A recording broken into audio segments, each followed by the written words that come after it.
जय हिंद प्यारे साथियों। कैसे हो आप सब? बिल्कुल मस्त होंगे, स्वस्थ होंगे। यदि आप इलाहाबाद हाई कोर्ट में जूनियर असिस्टेंट बनते हैं तो आपको पहले महीने में कितनी सैलरी मिलेगी, इस टॉपिक पर हम इस वीडियो में डिटेल से डिस्कस करने वाले हैं। हम यहाँ पर बिल्कुल डिटेल से डिस्कस करेंगे कि आपको पहले महीने में कितनी सैलरी मिलेगी, आपकी सैलरी में बढ़ोतरी किस तरीके से होगी, जब आप रिटायरमेंट लेकर आओगे उस दौरान आपको कितने रुपए मिलेंगे, रिटायरमेंट के टाइम आपकी सैलरी लगभग कितनी रहेगी। इन सभी के बारे में बिल्कुल डिटेल से, सिस्टमेटिक तरीके से और ऑथेंटिक तरीके से हम इस वीडियो में डिस्कस करने वाले हैं। और इस वीडियो में हम जो भी जानकारी देने वाले हैं 100% ऑथेंटिक है। ये जो सैलरी स्लिप है एक ओरिजिनल सैलरी स्लिप के ऊपर आधारित है। जैसे आप इलाहाबाद हाई कोर्ट में जूनियर असिस्टेंट बनते हैं तो देखो ये जो पोस्ट है वो 2000 ग्रेड पे की पोस्ट होती है। पे लेवल इसका 3 रहता है। पे स्केल की बात की जाए तो 5200 रुपये से लेकर 20,200 रुपये तक इनका पे स्केल रहता है।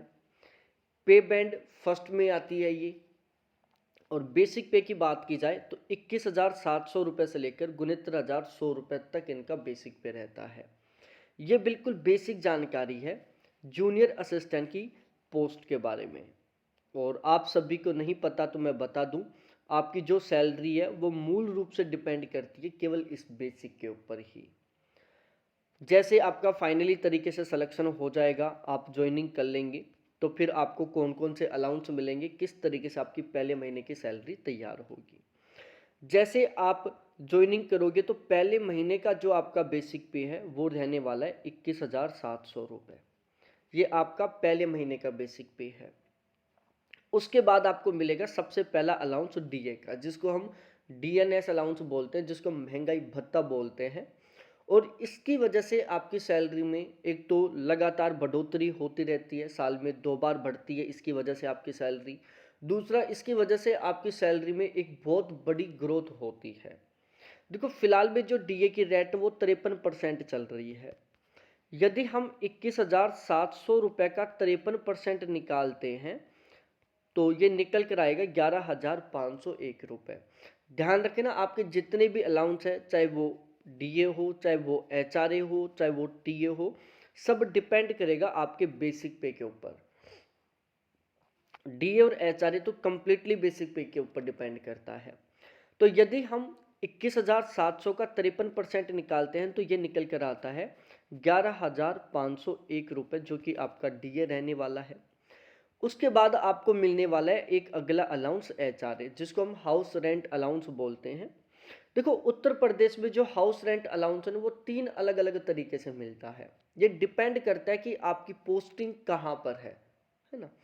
अब आप इलाहाबाद हाई कोर्ट में आपकी पोस्टिंग है तो इस कंडीशन में आपको जो एचआरए है वो सबसे ज़्यादा मिलने वाला है।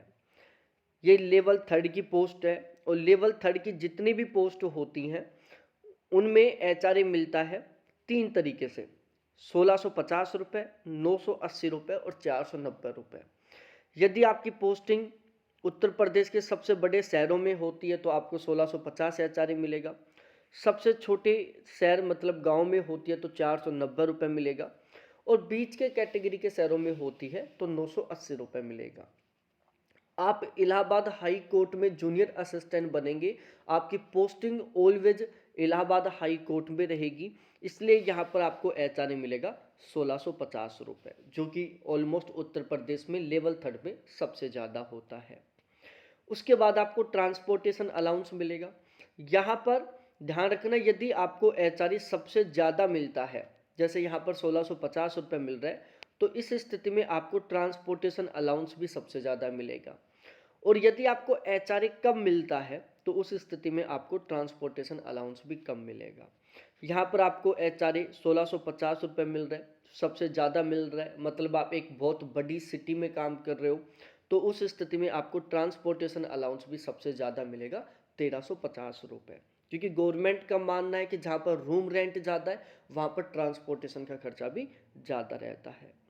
अब ये जो 1350 रुपये आपको टीए मिला है, ट्रांसपोर्टेशन अलाउंस का मिला है, इसके ऊपर भी आपको डीए मिलेगा। जो डीए फिलहाल में कितना है 53% है। तो 1350 का यदि हम 53% निकालेंगे तो ये निकल कर आएगा 715 रुपये। ये आपका डीए ऑन टीए हो गया। इसके अलावा आपको मेडिकल अलाउंस और मिलेगा 1000 रुपये का। देखो उत्तर प्रदेश में राजस्थान की तरह और सेंट्रल गवर्नमेंट की तरह नहीं है कि आपको बिल्कुल फ्री मेडिकल फैसिलिटी प्रोवाइड करवाई जाए। यहाँ पर जितने भी एम्प्लॉय हैं उन सभी को 1000 रुपये महीने के मिलते हैं अपना और अपनी फैमिली का इलाज करवाने के लिए। यदि आप किसी महीने में बीमार नहीं हुए तो 1000 रुपये बच जाएंगे, बीमार हो गए तो आप दवाई खरीद लेंगे। 1000 से ज़्यादा 1 रुपये नहीं मिलने वाला आपको। इसलिए मैंने अक्सर देखा है जो राजस्थान का जो एसएमएस हॉस्पिटल है उसमें यूपी के बहुत सारे पेशेंट आते हैं, है ना। स्पेशली तरीके से गवर्नमेंट सर्वेंट भी आते हैं क्योंकि वहाँ पर मेडिकल फैसिलिटी बिल्कुल फ्री नहीं है। अब इन सभी को मिलाकर आपकी ग्रोस सैलरी तैयार होगी पहले महीने की 37,916 रुपये, जो कि एक ऑलमोस्ट बहुत अच्छा खासा अमाउंट बना है। अब इसमें सबसे पहला डिडक्शन होगा एनपीएस का, न्यू पेंशन स्कीम में आपका 3320 रुपये कटेगा। अब ये 3320 रुपये क्यों कटा है ये भी मैं समझा देता हूँ। देखो जिस दिन आपकी ज्वाइनिंग होगी उसी दिन गवर्नमेंट के द्वारा आपका एक एनपीएस अकाउंट खोला जाएगा। आपके बेसिक पे और डीए दोनों का 10% आपकी ग्रोस सैलरी में से काटकर आपके एनपीएस अकाउंट में ट्रांसफ़र कर दिया जाएगा। गवर्नमेंट खुद अपनी तरफ से आपके बेसिक पे और डीए दोनों का 14% जितना अमाउंट अपनी खुद की तरफ से आपके इस एनपीएस अकाउंट में ट्रांसफ़र करेगी, है ना। तो ओवरऑल आपके एनपीएस अकाउंट में हर महीने कितना आएगा, टोटल 24%। 10% जो आपका कटा, 14% जो गवर्नमेंट ने प्रोवाइड करवाया, हर महीने 24% आएगा।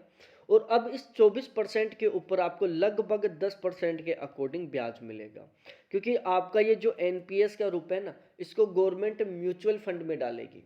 और आप एवरेज लगा कर देखो, यदि आप लॉन्ग टर्म के लिए म्यूचुअल फंड में इन्वेस्ट करते हो तो आपको रिटर्न मिलता है लगभग 10%, 12% के आसपास ब्याज मिलता है। यहाँ पर हम 10% का ब्याज लगा कर चल रहे हैं। अब इसके ऊपर आपको 10% का ब्याज मिलना शुरू हो जाएगा।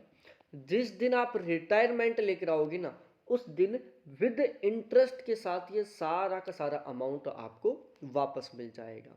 तो एक तरीके से ये तो आपकी सेविंग हो रही है। आपने बहुत सारी बार सुना होगा कि आपके कोई पड़ोस में या रिश्तेदारी में कोई भी रिटायरमेंट लेकर आता है तो वो एक अच्छा खासा अमाउंट लेकर आता है, वो अमाउंट यही रहता है। इसी तरीके से आप लेकर आओगे तो ये आपकी फ्यूचर सेविंग हो रही है। टोटल कटौती हुई 3320 रुपये की। इनकम टैक्स कटेगा नहीं क्योंकि सैलरी थोड़ी कम है। तो पहले महीने की जो ग्रोस सैलरी है वो बनी है आपकी 37,916 रुपये, जिसमें 3320 रुपये आपके कट गए। कट पिट कर आपके अकाउंट में ट्रांसफ़र होंगे 34,596 रुपये, जो कि ऑलमोस्ट एक बहुत अच्छी खासी सैलरी है। अब आपकी सैलरी में बढ़ोतरी किस तरीके से होगी। देखो आपकी जो सैलरी बढ़ेगी ना, केवल इन दो चीज़ों से बढ़ेगी सबसे ज़्यादा। एक तो आपका जो बेसिक पे है वो हर साल 3% बढ़ेगा।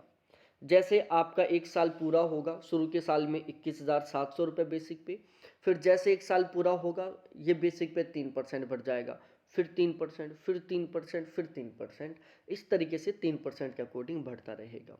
दूसरा डीए साल में 2 बार बढ़ेगा, एक बार जनवरी में बढ़ेगा, एक बार जुलाई में बढ़ेगा। अब ये कितना बढ़ेगा ये डिपेंड करता है उत्तर प्रदेश गवर्नमेंट के ऊपर कि वो कितना बढ़ाती है। जैसे फिलहाल में योगी जी के ऊपर निर्भर करता है। मानकर चलो मोटा मोटा यदि हम पिछले 3 साल का एवरेज निकालते हैं तो हर साल ये जो डीए है ना 5 से 8% के बीच में बढ़ता है। ठीक है, मतलब हर बार जैसे जनवरी में बढ़ेगा फिर जुलाई में बढ़ेगा, तो हर बार ये लगभग 2 से लेकर 4% के बीच में बढ़ता है। जैसे अब भी 53% है, उससे पहले 50% था, उससे पहले 46% था, उससे पहले 42% था, उससे पहले 38% था, उससे पहले 36% था। इस तरीके से ये बढ़ता है। तो इन दो की वजह से आपकी सैलरी में लगातार बढ़ोतरी होती रहेगी। अब जो सैलरी में सबसे ज़्यादा खतरनाक वृद्धि होगी ना, वो होगी आपके प्रमोशन से।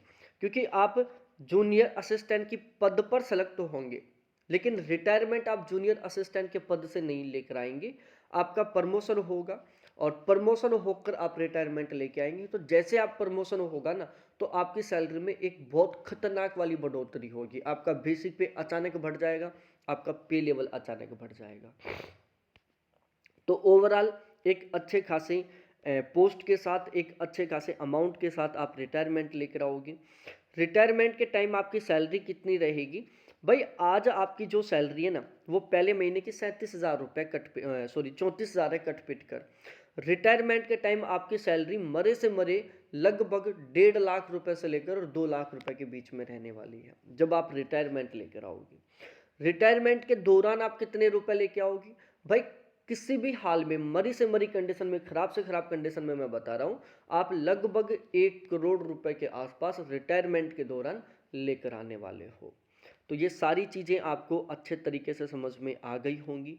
वीडियो आपको बहुत अच्छा लगा होगा तो प्लीज़ वीडियो को लाइक करो, दोस्तों के साथ शेयर करो, चैनल को ज़रूर सब्सक्राइब करो। फिर मिलते हैं हम इसी तरीके से एक बहुत प्यारे से वीडियो के साथ। बहुत बहुत धन्यवाद सभी साथियों को देखने के लिए। Thanks, bye.